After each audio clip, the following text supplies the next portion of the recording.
Hare Krishna. Question from Upendra Prabhu.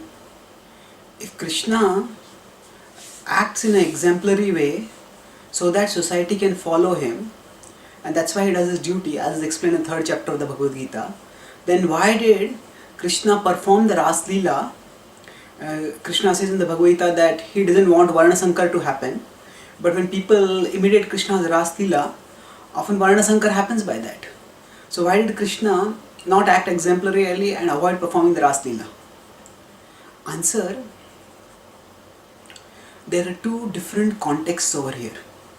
First of all, when Krishna is as a king in Dwarka, at that time he always acts in a exemplary way, as is required for a honorable Kshatriya to act.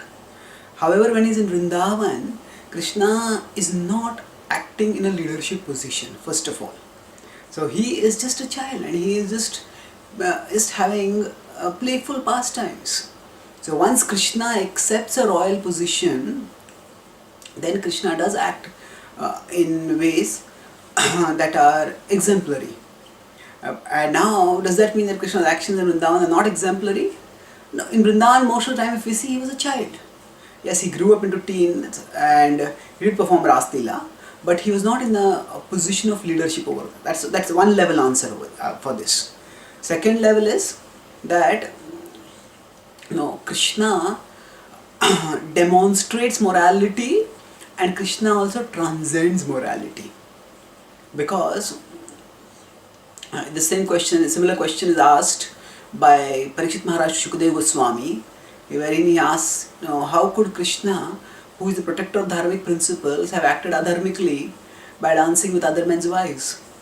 So in his answer, Shukadeva Goswami described that I have already answered this question earlier, when he refers to this 7th canto, when he says how by contact of with Krishna in any way one will become purified. So Shishupal was purified and he attained liberation. So similarly, the gopis, rather than anyone getting contaminated, the gopis, those of the gopis who had some lusty desires, they became purified.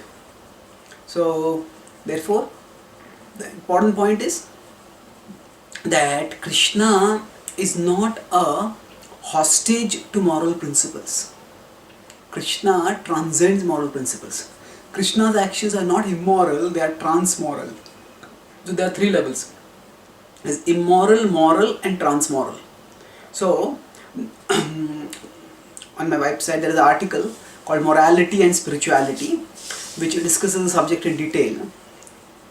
The important point is here that normally we need moral principles to guide us and to guard us from our own lower desires, from our selfish desires, which make us exploit others and which make us hurt others for our own gratification. So these are meant for our protection, and that's why normally when people act immorally, they are acting selfishly and exploitatively, and they hurt themselves and hurt others. So now when Krishna acts, Krishna is not motivated by any selfish desire. Krishna acts purely for the sake of out of love for his devotees and out of the desire for the well-being of all living beings. So Krishna doesn't need any moral principles because he is not having any selfish desires against which he has to be guarded, or because of which he needs guidance about what is right and what is wrong. He is the supremely pure person and he knows everything perfectly. Now, going forward, if we look at the Ras Lila is demonstrating something higher than morality. It is depicting the topmost spirituality. It is depicting the love between Krishna and his devotees, by which the topmost love, where for the sake of love everything is sacrificed. Even morality is sacrificed. That's the import of Sarva Dharman Parityajya Mamekam Sharanam Vraja. So actually, when Sarva Dharman Parityajya is done, what one goes to when Sarva Dharman Parityajya is done is not adharma, one goes to paradharma. So the gopis surrendering to Krishna and Krishna is performing intimate pastimes is actually a demonstration of the topmost spiritual principles. It is a demonstration of paradharma, and that is what we should focus on when we understand what we are, when we look at Krishna's rasa lila. So the important point is, if people imitate, yes, they can. If they imitate, they will suffer.